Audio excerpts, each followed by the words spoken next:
അസ്സലാമു അലൈക്കും വറഹ്മത്തുള്ളാഹി വബറകാതുഹു. ബിസ്മില്ലാഹിർ റഹ്മാനിർ റഹീം. അൽഹംദുലില്ലാഹി റബ്ബിൽ ആലമീൻ. വസ്സലാത്തു വസ്സലാമു അലാ അഷ്റഫിൽ അംബിയാഇ വൽ മുർസലീൻ വഅലാ ആലിഹി വസ്വഹ്ബിഹി അജ്മഈൻ. അമ്മാ ബഅദ്. ബാബു ആദാബി ഖളാഇൽ ഹാജത്തി. മലമൂത്ര വിസർജനത്തിൻ്റെ മര്യാദയെ സംബന്ധിച്ച് പറയുന്ന ബാബിൽ ഇനി കല്ലുകൊണ്ട് മനോഹരം ചെയ്യുന്നതിനെ സംബന്ധിച്ച് നമ്മൾ പറഞ്ഞു. ഇനി കല്ലുകൊണ്ട് മനോഹരം ചെയ്യാൻ പറ്റില്ല, വെള്ളം തന്നെ നിർബന്ധമാകും. അത് എപ്പോഴാണ് എന്നാണ് പറയുന്നത്. ഫലവിസ്തഅമല, അപ്പോൾ ഒരാൾ ഉപയോഗിച്ചു, മായിയൻ, നീരായ ഒരു വസ്തുവിനെ ഉപയോഗിച്ചു, ഗൈറൽ മായി, വെള്ളമല്ലാത്ത നീരായൊരു വസ്തുവിനെന്തായി ഉപയോഗിച്ചു. അതായത് ശുചീകരണം നടത്തേണ്ട സ്ഥാനത്ത് വെള്ളമല്ലാത്തൊരു നീരായ വസ്തുവിനെയോ ഔ നജിസൻ, അല്ലെങ്കിൽ നജസായ വസ്തുവിനെയോ ഒരാൾ ഉപയോഗിച്ചു. അപ്പോൾ ഉപയോഗിക്കുകയോ തലസ്ഥാനത്ത് മറ്റൊരു നജസ് വന്നു ചേരുകയോ, ഒന്നിക്കൽ നജസിനെ ഉപയോഗിക്കുകയോ, അല്ലെങ്കിൽ ഔ തറാത്ത്, അല്ലെങ്കിൽ പുതുതായ നജാസത്തു നജനബിയുൻ, ആ സ്ഥാനത്ത് മറ്റൊരു നജസ് വന്ന് പുതുതായി വരികയും ചെയ്തു. അവിന്തക്കല, അല്ലെങ്കിൽ നീങ്ങി, ഒന്ന് നീങ്ങി, ഖറജ, അത് പുറപ്പെട്ടിരിക്കുന്നു, മിൻഹു, അവനിൽ നിന്ന്, അൻ മൗലിഹി, അതിൻ്റെ സ്ഥാനത്തെയും വിട്ടത് നീങ്ങി, മൂത്രം അതിൻ്റെ സ്ഥാനത്തെയും വിട്ട് നീങ്ങി. അതായത് ഹഷ്ഫ വിട്ട് പുറത്തേക്ക് കടന്നു. കാഷ്ടമാണെങ്കിൽ അതിൻ്റെ ദുബറിൻ്റെ മംഫദ് അതിൻ്റെ അപ്പുറത്തേക്ക്, ചന്തിയുടെ മറ്റുള്ള ഭാഗങ്ങളിലേക്ക് വിട്ട് കടന്നു. ഔ ജഫ, അല്ലെങ്കിൽ അത് ഉണങ്ങി, കുറേ സമയം ഇരിക്കുമ്പോഴെന്തായി, പുറപ്പെട്ട വസ്തു ഉണങ്ങി. അവിൻ തഷറ, അല്ലെങ്കിൽ അത് പരന്നു, ഹാല ഹുറൂജി, അത് പുറപ്പെടുന്ന അവസരത്തിൽ അത് വ്യാപിച്ചു, വയറിളകിയിട്ട് എന്തായി, ഇത് കാഷ്ടിച്ചത്. അപ്പം എല്ലാ ഭാഗത്തേക്കും അതെന്തായി പുറപ്പെടുന്ന സമയത്ത് പരന്നു. ജാവത, അത് വിട്ടുകിടക്കുകയും ചെയ്തു. അല്ല അല്യത്ത, ചന്തിയുടെ അതിർത്തിയെ വിട്ടുകിടക്കുകയും ചെയ്തു. അവിൽ ഹഷ്ഫത്ത, അല്ലെങ്കിൽ ഹഷ്ഫയെ ചലാക്രമം ചെയ്യുമ്പോൾ മുറിക്കപ്പെടുന്ന ആ സ്ഥലമാണ് ഹഷ്ഫ, അത് വിട്ടുകിടക്കുകയും ചെയ്തു. എങ്കിൽ ഈ സ്ഥലങ്ങളിലെല്ലാം തഅയ്യനൽ മാവു, വെള്ളം നിർബന്ധമാകും, വെള്ളം തന്നെ നിർണയമാകും. ഇനി ഫൈലം യുജാബിദുഹുമാ, ഇനി അവ രണ്ടിനെയും അത് വിട്ടുകിടന്നിട്ടില്ലെങ്കിൽ, ഏത് രണ്ടിനെയും, ഹഷ്ഫയെയോ അല്ലെങ്കിൽ ചന്തിയുടെ അതിർത്തിയെയോ വിട്ടുകിടന്നിട്ടില്ലെങ്കിൽ, കഫൽ ഹജറു, കല്ല് മതിയാവുന്നതാണ്, കല്ല് മതിയാവും.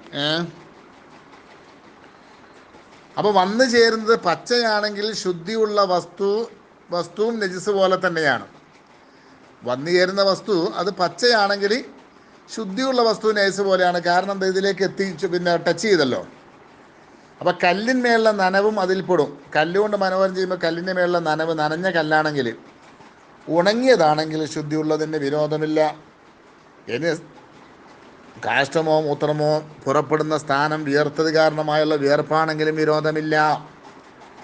ഇനി ഒരിക്കലെന്തായി, മൂത്രമൊഴിച്ചത് ഉണങ്ങിയ ശേഷം രണ്ടാമത് മനോഹരം ചെയ്യുന്നതിന് മുമ്പ് മൂത്രിക്കുകയും അത് ആദ്യത്തെ മൂത്രം ചേർന്ന സ്ഥലത്തേക്ക് ചേരുകയും ചെയ്താൽ കല്ല് മതിയാകും. ഈ വിഷയത്തിൽ നീരായ കാഷ്ടവും ഇപ്രകാരം തന്നെയാണ്. ഇനി ഒലിച്ചു പരന്നതാണെങ്കിൽ മാത്രമേ വെള്ളം തന്നെ വേണ്ടതുള്ളൂ എന്നാണ്. ഉറ്റി വീണ് പരന്നതാണെങ്കിൽ ഉറ്റി വീണതിൽ മാത്രമേ വെള്ളം തന്നെ വേണ്ടതുള്ളൂ. അല്ലാത്തതിൽ ഉണങ്ങിയ വസ്തു, കല്ലും അതുപോലെയുള്ളതൊക്കെ മതിയാവുന്നതാണ്. വയജിബു, നിർബന്ധമാകും, ഇസാലത്തുൽ ഐനി, നജസിൻ്റെ തടിയെ നീക്കൽ നിർബന്ധമാണ്. വസ്തീഫാഉ സലാസി മസഹാത്തിന്, 3 തടവലുകൾ പൂർത്തിയാക്കലും നിർബന്ധമാണ്. ഇമ്മാബി സലാസത്തി അഹ്ജാരിൻ, ഒന്നുകിൽ 3 കല്ലുകളെ കൊണ്ട്, ഔബി ഹജറിൻ വാഹിദിൻ, അല്ലെങ്കിൽ ഒരു കല്ലുകൊണ്ട്, ലഹു, ആ ഒരു കല്ലിനെ കൊണ്ട്, സലാസത്ത് അഹ്റുഫിൻ, 3 തെല്ലുകളുണ്ട്. 3 ഭാഗങ്ങൾ കൊണ്ട്, ഒരു കല്ലിൻ്റെ 3 ഭാഗങ്ങൾ കൊണ്ട് വരച്ചാലും മതി. വൈൻ അങ്ക, ഇനി അവൻ മനോഹരം ചെയ്തവൻ ശുദ്ധിയാക്കിയാലും ശരി, ബിദൂനിഹ, ഏത് കൂടാതെ, ശുചീകരണ സ്ഥാനത്ത് അവൻ എന്തായി ശുദ്ധിയാക്കി, ബിദൂനിഹ, 3 കല്ലുകളിൽ, കല്ലിൻ്റെ 3 തെല്ലുകളിൽ താഴെയുള്ളത് കൊണ്ട് അവൻ എന്തായി ശുദ്ധിയാക്കിയാലും ശരി. വൈനും ദക്കൽ മഹല്ലു, അല്ലെങ്കിൽ മറ്റൊരു നുസ്ഖയിൽ അങ്ങനെ വൈനും ദക്കൽ മഹല്ലു എന്നുള്ളത് കേട്ടോ, സ്ഥാനം ശുദ്ധിയായാലും. ഇനി ഫൈലം തുങ്ക് സലാസത്തിന് 3 ശുദ്ധിയാക്കിയില്ലെങ്കിൽ, അപ്പം 3 താഴെയുള്ളത് കൊണ്ട് ആ ഭാഗം എന്തായി ശുദ്ധിയായാലും ശരി 3 കല്ലുകൊണ്ട് നിർബന്ധമാകുമെന്നാണ് പറഞ്ഞത് കേട്ടോ. ഇനി ഫൈലും തുങ്കി സലാസത്തിന് മൂന്നെണ്ണം ശുദ്ധിയാക്കിയില്ലെങ്കിൽ വജബ നിർബന്ധമാകുമൽ ലിങ്കാവ് ശുദ്ധിയാക്കൽ. അപ്പോൾ എത്ര മൂന്ന് കല്ല് കൊണ്ട് അല്ലെങ്കിൽ ഒരു കല്ലിൻ്റെ മൂന്ന് തെല്ല് കൊണ്ട് ശുദ്ധിയായിട്ടില്ലെങ്കിൽ എത്ര ഉരച്ചുകൊണ്ടാണോ ശുദ്ധിയാവുന്നത് അത്ര കൊണ്ട് എന്താവണം ശുദ്ധിയാക്കൽ നിർബന്ധമാണ്. ഇനി 2 വട്ടം തടവുമ്പോൾ തന്നെ ആ നജിസ് മുഴുവനും എന്തായി വലിച്ചെടുത്തു ശുദ്ധിയായി, എന്നാലും 3 വട്ടം തടവൽ നിർബന്ധമാണ്. വനുദിബ സുന്നത്താക്കപ്പെടുകയും ചെയ്യും. ഈത്താറുൻ ഒറ്റയാക്കൽ സുന്നത്താണ്. അപ്പോൾ ഈ പറഞ്ഞത് നജസിൻ്റെ തടിയെ നീക്കലും 3 കല്ലുകൾ കൊണ്ടോ 3 തെല്ലുകളുള്ള ഒരു കല്ല് കൊണ്ടോ 3 തടവൽ പൂർത്തിയാക്കൽ നിർബന്ധമാണ്. 3-ൽ കുറഞ്ഞ തടവൽ കൊണ്ട് സ്ഥാനം ശുദ്ധിയായാലും അത് നിർബന്ധമാണ് 3 തടവൽ. ഇനി 3 തടവൽ കൊണ്ട് സ്ഥാനം ശുദ്ധിയായില്ലെങ്കിൽ ശുദ്ധിയാവുന്നത് വരെ തടവൽ നിർബന്ധമാണ്. അതേപോലെ തടവുന്ന എണ്ണം ഒറ്റ കൊണ്ട് അവസാനിപ്പിക്കൽ സുന്നത്താണ്. ഇനി ഓരോ തടവിലും ശുചീകരണ സ്ഥാനം മുഴുവനും ഉൾക്കൊള്ളേണ്ടതാണ്. എല്ലാ ഭാഗവും ഓരോ തടവിലും ഉൾക്കൊള്ളണം, അല്ലെങ്കിലോ പറ്റില്ല. കാരണം വുളൂയിൽ ഇപ്പോൾ നമ്മൾ മുഖം കഴുകുമ്പോൾ ഒന്നാമത്തെ കഴുകലിൽ എന്തായി ഒരു മുഖത്തിൻ്റെ പരിപൂർണമായും കഴിയില്ല, രണ്ടാമത്തിലാണത് പരിപൂർണമായത്, എന്നാൽ അതൊരു വട്ടമേ ആവുന്നുള്ളൂ. അതേപോലെ തന്നെയാണ് ഈ കല്ലുകൊണ്ട് മനോഹരം ചെയ്യുമ്പോഴും. സൽമാൻ റളിയല്ലാഹു അൻഹുവിനെ തൊട്ട് ഇമാം മുസ്ലിം റളിയല്ലാഹു അൻഹു പിന്നെ റിപ്പോർട്ട് ചെയ്യുന്നൊരു ഹദീസാണ് ഇതിന് തെളിവ്. മഹാനായ സൽമാൻ റളിയല്ലാഹു തആല അൻഹു പറഞ്ഞു, നഹാന റസൂലുള്ളാഹി സ്വല്ലല്ലാഹു അലൈഹി വസല്ലം അൻ നസ്തൻജിയ ബി അഖല്ല മിൻ 3 അഹ്ജാരിൻ. 3 കല്ലുകളിൽ കുറഞ്ഞതുകൊണ്ട് മനോഹരം ചെയ്യൽ നബി സല്ലല്ലാഹു അലൈഹി വസല്ലം തങ്ങൾ ഞങ്ങളോട് വിരോധിച്ചിരിക്കുന്നു. അപ്പോൾ ഒരു പ്രാവശ്യം തടവിയ കല്ലിനെ കഴുകുകയും അത് ഉണങ്ങുകയും ചെയ്താൽ തോല് ഉറക്കിടാൻ ഉപയോഗിച്ച മരുന്നും നായ കൊണ്ട് നജിസായതിനെ കഴുകാൻ ഉപയോഗിച്ച മണ്ണും രണ്ടാമത് ഉപയോഗിക്കൽ അനുവദനീയമായതുപോലെ ഇതും രണ്ടാമത് ഉപയോഗിക്കൽ അനുവദനീയമാണ്. മനസ്സിലായല്ലോ? നായ കൊണ്ട് നജിസായതിനെ കഴുകാൻ ഉപയോഗിച്ച മണ്ണ് രണ്ടാമത് ഉപയോഗിക്കാം. നജിസ് കഴുകാൻ ഉപയോഗിച്ച മണ്ണ് മുസ്തഅമലായിരിക്കെ രണ്ടാം ശുദ്ധീകരണത്തിന് മതിയാകുമോ എന്ന ചോദ്യത്തിന് നജസിനാൽ സംജാതമായ ആ തടസ്സത്തെ നീക്കിയത് മണ്ണല്ല, മണ്ണിനോട് കലർത്തണമെന്ന ഉപാധിയോടുകൂടെ വെള്ളം മാത്രമാണതിനെ നീക്കിയതെന്ന് മഹാന്മാരായ അയിമ്മത്ത് ഉത്തരം നൽകുന്നു. അപ്പോൾ അതിനാൽ നായ കൊണ്ട് നൈസായതിനെ ശുദ്ധിയാക്കുന്ന കഴുകലിൽ 7-ാം പ്രാവശ്യത്തിൽ ഉപയോഗിച്ച മണ്ണ് കൊണ്ട് തയമ്മും ചെയ്യാം. അതിനു മുമ്പുള്ള പ്രാവശ്യത്തിൽ ഉപയോഗിച്ചതാണെങ്കിൽ അനുവദനീയമല്ല. മനസ്സിലായില്ലേ? മണ്ണ് നജിസായിട്ടുണ്ട് എന്നുള്ളതാണ് അതിൻ്റെ കാരണം. 7-ന് മുമ്പ് ചെയ്താൽ ഇത് മുഗനി വളരെ വ്യക്തമായി പറഞ്ഞിട്ടുണ്ട്. ഇനി വെള്ളമല്ലാതെ നീക്കാത്ത അടയാളമല്ലാതെ ശേഷിക്കാതിരിക്കുന്നവരെ ശുദ്ധിയാക്കേണ്ടതാണ്. ഇനി വെള്ളമല്ലാതെ നീക്കാത്ത അടയാളമല്ലാതെ ശേഷിക്കാതിരിക്കുന്നത് വരെ എന്താവണം? അപ്പം വെള്ളം കൊണ്ട് നീക്കിയാൽ ശേഷിക്കുന്ന അടയാളമല്ലാതെ, അതായത് വെള്ളം കൊണ്ടല്ലാതെ നീക്കാത്ത അടയാളം, വെള്ളം കൊണ്ട് കഴിയാലേ ആ അടയാളം നീക്കാൻ പറ്റുമോ? ആ അടയാളമല്ലാതെ ശേഷിക്കാതിരിക്കുന്നവരെ ശുദ്ധിയാക്കണം. ഏതുകൊണ്ട്? കല്ലുകൊണ്ട്. ഇനി കല്ല് നീക്കാതെയും ചൂളക്ക് വെച്ച മണ്ണുണ്ടല്ലോ, ഓട് ഇഷ്ടിക്ക പോലത്തൊക്കെ, അവ നീക്കുകയും ചെയ്യുന്ന അടയാളം ശേഷിച്ചാൽ പ്രബല അഭിപ്രായ പ്രകാരം അത് വിടുതി ചെയ്യപ്പെടുമെന്നാണ് ഫൈദിലൊക്കെ മജ്മൂഇലൊക്കെ ഇമാം നവവി തങ്ങൾ പറഞ്ഞത്. മനസ്സിലായല്ല? ഇനി 4, 6 എന്നീ ഇരട്ടകളെ കൊണ്ട്, അതായത് 4 വട്ടം തടവുമ്പോൾ അല്ലെങ്കിൽ 6 വട്ടം തടവുമ്പോൾ ശുദ്ധിയായാലും 5, 7 എന്നീ ഒറ്റകളെ കൊണ്ട് അവസാനിപ്പിക്കേണ്ടതാണ്. അത് സുന്നത്താണ്. കാരണം നബി സല്ലല്ലാഹു അലൈഹി വസല്ലം തങ്ങൾ പറഞ്ഞ ഹദീസും ഇമാം ബുഖാരിയും ഇമാം മുസ്ലിമും റിപ്പോർട്ട് ചെയ്യുന്ന ഹദീസും ഇദസ്തജ്മറ അഹദുക്കും വൽയസ്തജ്മിർ വിത്ര. നിങ്ങളിൽ ആരെങ്കിലും കല്ലുകൊണ്ട് മനോഹരം ചെയ്യുകയാണെങ്കിൽ അവൻ ഒറ്റയായി മനോഹരം ചെയ്യട്ടെ. ഇനി വഖഫ് ചെയ്യപ്പെട്ട, പള്ളിയായിട്ടൊക്കെ വഖഫ് ചെയ്യപ്പെട്ട അല്ലെങ്കിൽ മറ്റൊരുത്തൻ്റെ ഉടമയിലുള്ള ചുമര് കൊണ്ട്, അതിൻ്റെ കല്ലോ മൺകട്ടയോ കൊണ്ട്, ചുമര് കൊണ്ട് ഒരാൾക്ക് ചെയ്യാൻ പറ്റില്ലല്ലോ, ആ ചുമലുള്ള കല്ലോ മൺകട്ടയോ അടർത്തി ഇതുകൊണ്ടൊക്കെ മനോഹരം ചെയ്യൽ ഹറാമാണ് എന്ന് ബിഗയ പോലത്തെ കിതാബിലൊക്കെ പറഞ്ഞതായി കാണാം. ഇനി വയുന്തബു സുന്നത്താക്കപ്പെടും യബ്ദാവൻ തുടങ്ങൽ ബിൽ അവ്വലി ആദ്യത്തെ കല്ല് കൊണ്ട് തുടങ്ങൽ മിൻ മുഖദ്ദമി സഫഹത്തിൽ യുംന വലതുഭാഗത്തിൻ്റെ മുൻവശം മുതൽ വലതുഭാഗത്തിൻ്റെ മുൻവശം മുതൽ തുടങ്ങലേതാണ് സുന്നത്താണ്. വയുമിറഹു ആ കല്ലിനേവൻ നടത്തലും സുന്നത്താണ്. ഇലാ മൗലിഇ ഇബ്തിദാഇഹി അവൻ തുടങ്ങിയ സ്ഥാനം വരെ നടത്തണം, അവൻ തുടങ്ങിയ സ്ഥാനം വരെ. സുമ്മ യഅ്കിസു പിന്നീട് അവൻ വിപരീതം പ്രവർത്തിക്കണം. ബിസാനി രണ്ടാമത്തെ കല്ലുകൊണ്ട്. സുമ്മ സാലിസ പിന്നീട് മൂന്നാമത്തെ കല്ലിനവൻ നടത്തണം. അല സഫഹത്തൈന് രണ്ടു ഭാഗത്തിൻ്റെ മേലിലും. വൽ മസറബത്ത മലദ്വാരത്തിൻ്റെ മേലിലും. മസറബത്ത് മസുറുബത്ത് രണ്ടും പറയാം കേട്ടോ. ദോ പഠ് സക്തേ ഹേ എന്ന് പറയും, രണ്ടും പറ്റും. മലദ്വാരത്തിൻ്റെ മേലിലും. വയജിബു നിർബന്ധമാകും. വദഉഹു അതിനെ ആ കല്ലിനെ വെക്കൽ അവലൻ ആദ്യമായിട്ട് കല്ലിനെ വെക്കൽ നിർബന്ധമാകും. ബി മൗലിഇൻ ത്വാഹിരിൻ ശുദ്ധിയുള്ള സ്ഥലത്താണ് വെക്കേണ്ടത്. സുമ്മ യുമിറുഹു പിന്നീട് അതിനവൻ നടത്തണം. അപ്പോൾ ആദ്യ കല്ലുകൊണ്ട് വലഭാഗത്തിൻ്റെ മുൻവശം മുതൽ തുടങ്ങണം. വലതുഭാഗത്തെ മുൻവശം മുതൽ എന്താവണം? തുടങ്ങണം.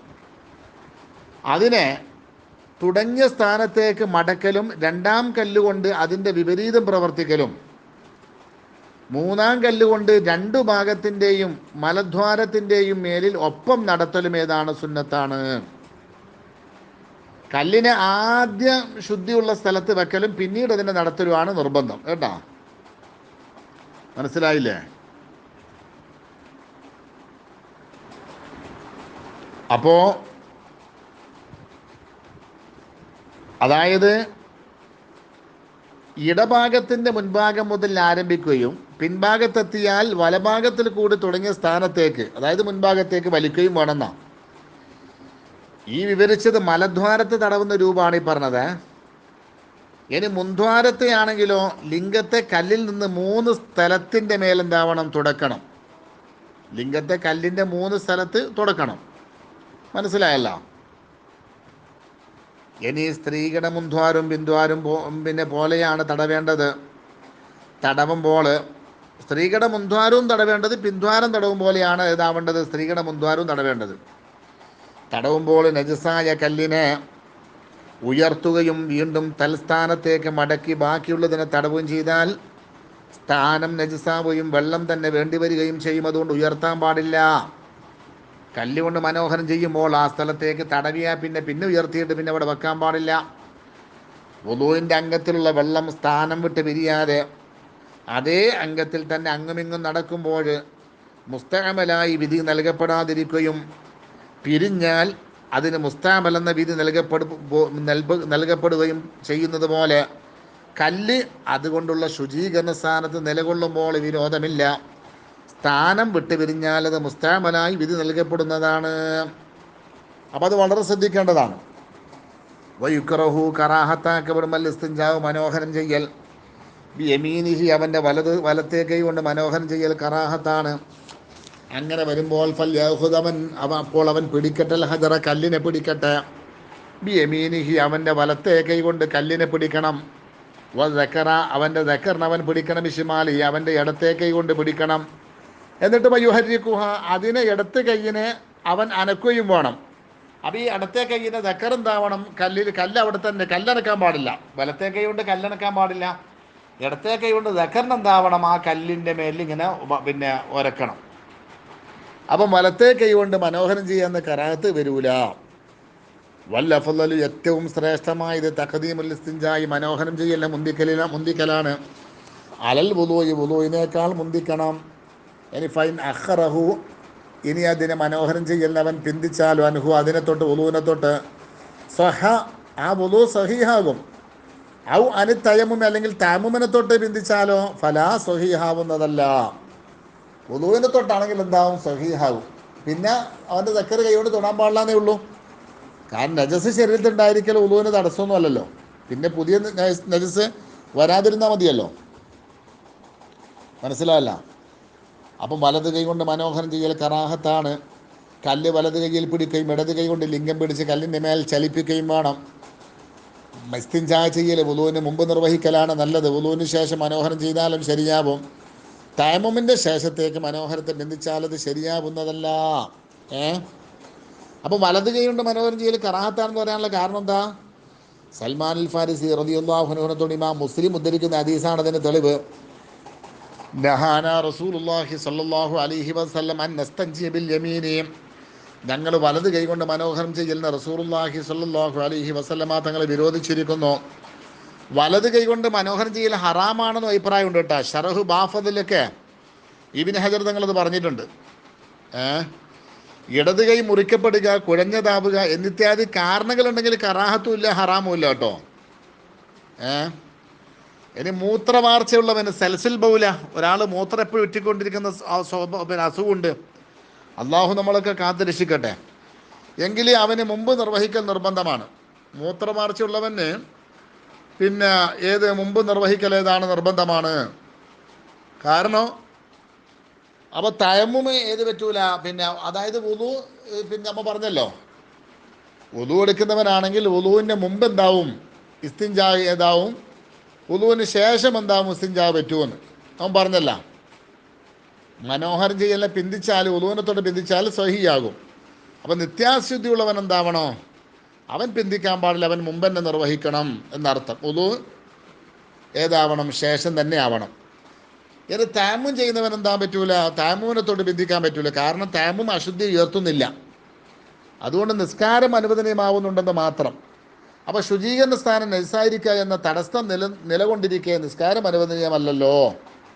അതുകൊണ്ട് ഇനി മലദ്വാരം ശുദ്ധീകരിക്കുമ്പോൾ അതിൻ്റെ വൃത്തത്തിൻ്റെ ചുരുളുകളിൽ നജസിൻ്റെ അവശിഷ്ടങ്ങൾ ശേഷിക്കാതിരിക്കുവാൻ വേണ്ടി കഴുകുമ്പോൾ ശ്വാസത്തെ അല്പം കീഴ്പോട്ട് തള്ളിക്കൊണ്ട് മലദ്വാരത്തിൻ്റെ ആ വൃത്തത്തിൻ്റെ ചുരുളുകളെ തളർത്തിയിടേണ്ടതാണ്. അത് പ്രത്യേകം ശ്രദ്ധിക്കേണ്ടതാണ്. ഇപ്രകാരം ചെയ്യൽ സ്ത്രീകൾക്കും പുരുഷന്മാർക്കും നിർബന്ധമാണെന്ന് ബുജൈരിമിയിലുണ്ട്.